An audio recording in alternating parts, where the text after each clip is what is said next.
We're checking out Doom, and then Doom 2, and then Doom 3. That's right, all the games have been brought back.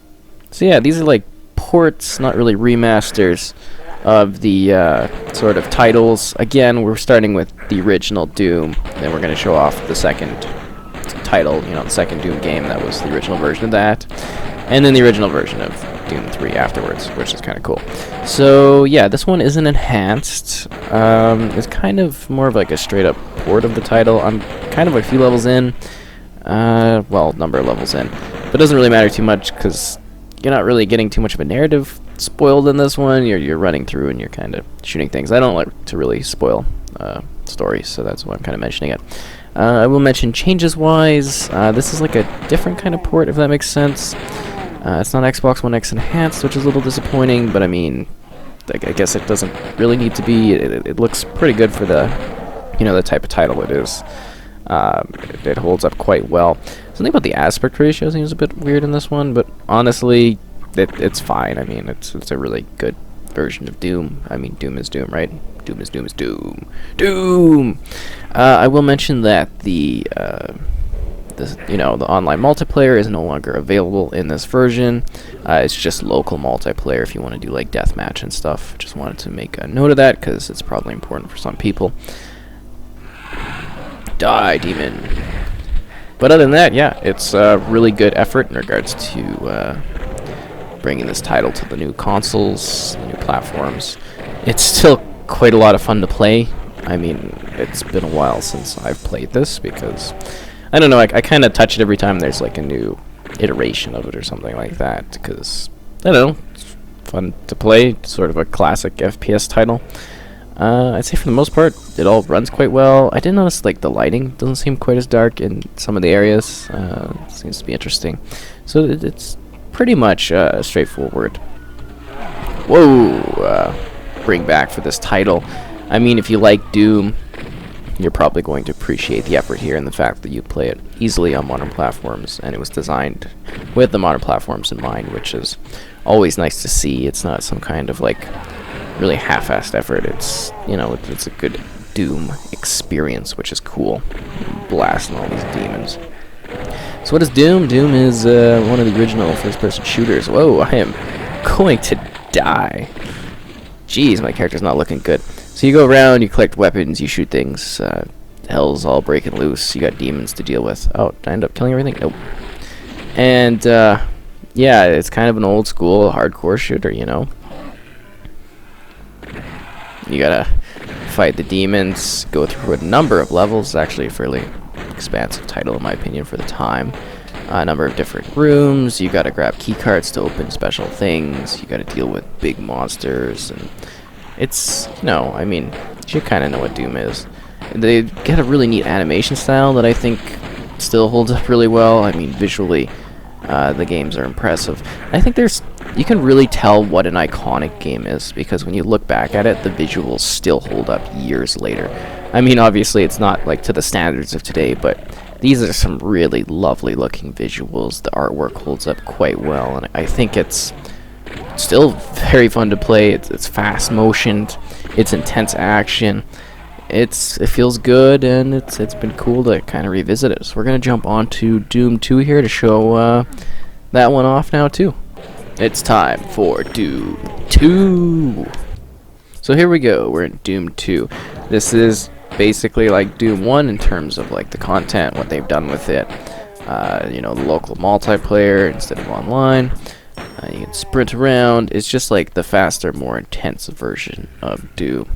And I don't know if it's kind of just weird, but like you just saw there's certain moments where it's kind of like a bit of a stutter going on, which I think is kind of weird, but not really too often.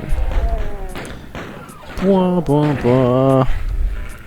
So yeah, Doom 2, kind of like, the sequel to Doom back in the day. You're once again going around, clicking switches, hitting button. Well, I guess hitting buttons and clicking switches, but it's basically the same thing. But grabbing key cards, shooting things, dealing with bad guys. This one's a little bit more dynamic. They expanded the concept further, a little bit more intense even. Jeez, I totally forgot they got on the right there. I've died. Oh no.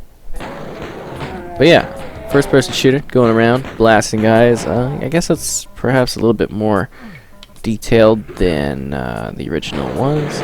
Builds upon the ideas of the first one. If you're a fan of Doom, you're probably going to enjoy playing this one as well.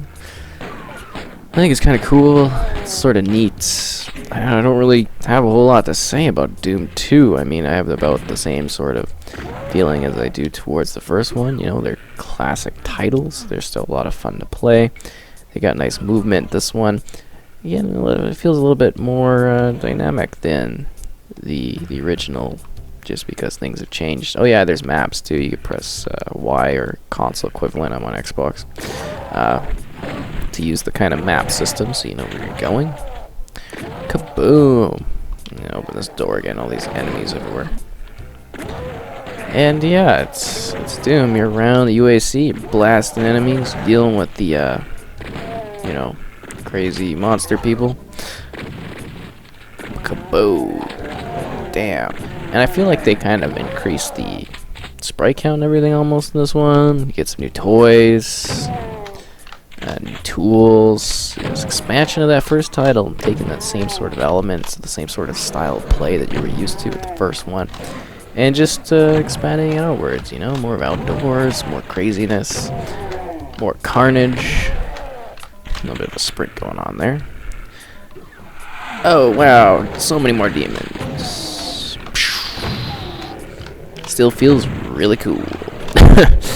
Even for a game of this age, it handles quite well. It's just really nice to have this like selection of titles come back and be able to be played by a new generation. Check them out again. 'Cause I do definitely think there's value in these games. Damn, I don't know why I'm getting so slaughtered in this one. Maybe I'm just like not up to snuff with it. Bam, getting some dead aim shots on there. I mean, it was slacking, going too fast, not being tactical enough. Jeez, hurt my feelings, Marine guy. You know, these older games are actually quite gory considering the era. I guess that's why they were liked so much. It was like something brand new. You really see the pixelated gore. It's impressive. Definitely, I'd say impressive. You know, there's a lot going on in that.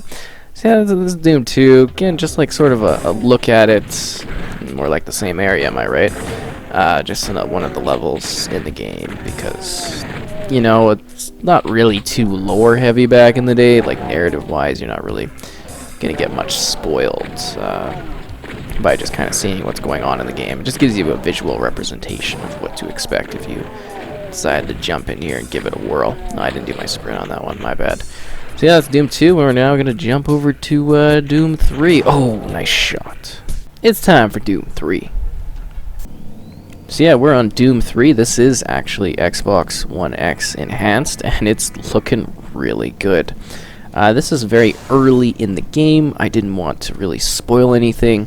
I think narrative-wise, we're in a pretty good spot to kind of show off what's going on in this game. You're not going to really have too many issues with it. So this isn't like the BFG version, which is something that was there last generation.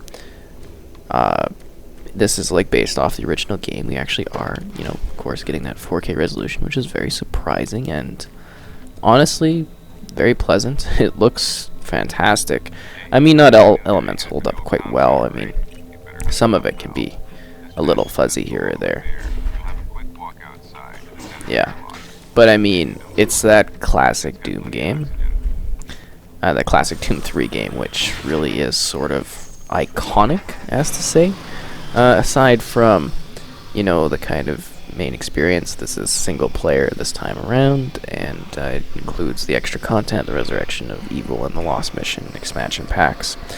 This title is creepy. It was a big change up for the franchise. You know, it is largely a linear experience, but you do get a sense of free exploration as you visit new locations, and yeah, I'm going to die.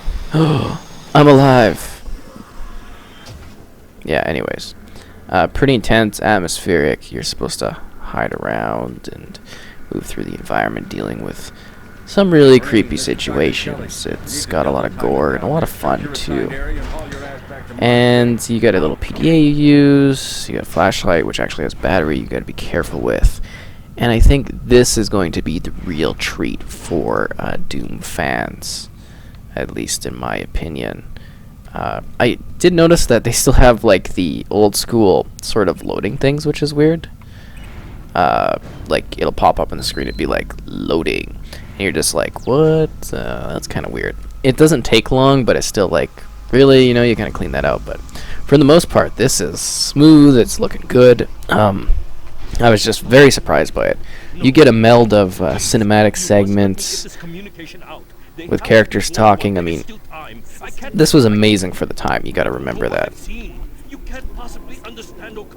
Yeah. I'd say even the cinematics and everything hold up, and it just looks clean and smooth, and it plays very well, and it's still a great game. And I think it's definitely worth sort of investigating or playing if you've, you know, never experienced this title before. And this is where things just kind of get really intense, so it's a good point to really show off, you know, what's going on in this. Oh my god! What is that? Oh no! What are we doing? Oh, it's all hell's breaking loose. People are going crazy. What are we gonna do, man? Oh no! Oh, sorry about that. This isn't good. Uh-oh. Uh-oh, that guy's had better days. Oh, jeez, now we're gonna get attacked by monsters. Things are intense. See, the saving content thing is kind of like a little bit weird. But yeah, for the most part, I'd say it's actually really taking that experience that you remember it being like and just presenting it in such a smooth, nice way. I think this one is certainly worth your time. I love and really appreciate the effort that they put into this one, you know, to deliver that style of play, which is really cool. So yeah, things are not going good, obviously. Got a bad feeling about this. Yeah, let's get that door opened, eh? Oh, sorry, my button's a little sticky. I got a bad feeling about this. People are screaming. Oh no. And yeah, we're kind of just stuck in this bad situation where bad stuff is going down, and we need to try to survive the hostility of the red planet and the breakdown of everything. And it's kind of cool because you like come in and everything's all cool, you know, you're investigating something, and then once you really get down into it, it's like, oh my god, skull things, demons, death, terror. It's really gory and bloody. But yeah, it's really fun to play. It's so smooth in this. I think even after all these years as like a horror title and like a shooter, it still delivers something that is compelling to play, something that is unique to play. There's really not too many titles that are exactly like this, and it just really looks cool, just visually capturing that original style. I don't like the sound of that. It sounds very bad. No, geez, everything's falling apart. It's like it's doomed. But yeah, I hope this isn't really spoiling things, but just kind of giving you a context of like when everything just goes so bad. And you're like, oh, there's lots of cool weapons. I mean, this is definitely one of the most iconic sort of shooters, I think, horror titles. Of course, there are lots of collectibles as well for this time. Oh, jeez. Oh, sorry about that. I have to kill you. It's been ages since yeah, since I've really dove into this game. I mean, I believe I played some of the BFG, but, you know, the BFG Edition, but it was really the original I played with my friend back in the day. That was, you know, really just fun to enjoy. And I think they've done more than justice here in regards to bringing it back, really getting like the dark levels well, creating that sense of horror immersion, the dread of these like basically zombie monsters going around causing mayhem, you know, scaring you up. Because I mean, this feels so grim, it feels so dark and so on with the times, but yet it really does scale quite well. And hold up. Oh, I got killed badly. Yeah, we gotta fall back again. So that's kind of embarrassing. Anyways, that is, you know, Doom 3. I mean, it's certainly worth your time to check out. I definitely do highly suggest this one. A certain classic title that it really does stand the test of time. I think even the visuals, a lot of them hold up quite well. Some of it, as you can see, the texture works a little bit fuzzier, and I guess they could have done an upgrade for it. I'm surprised they didn't do the BFG version, but I think that was also because they wanted to bring back the sort of iconic style that was present, because it is like the anniversary and everything of why they're bringing this back. So it'd be cool to maybe see the BFG also get like an enhancement or something as well. It would be really cool. But I'm very satisfied with what I have here. And it's just been a treat to kind of revisit it, see what's going on, and once again enjoy the horrors of the Red Planet, because, you know, it's not a nice vacation, it is a scary one. That's for sure. Oh no! Civilian casualties, more like casualties for everyone, am I right? This is death. Death for sure. And that's Doom 3. I mean, you're missing out if you've never given this one a whirl. Ow. Sir, you were so kind on the way in here. Oh, there's a hand through the door. That's not spooky at all. Not spooky in the slightest.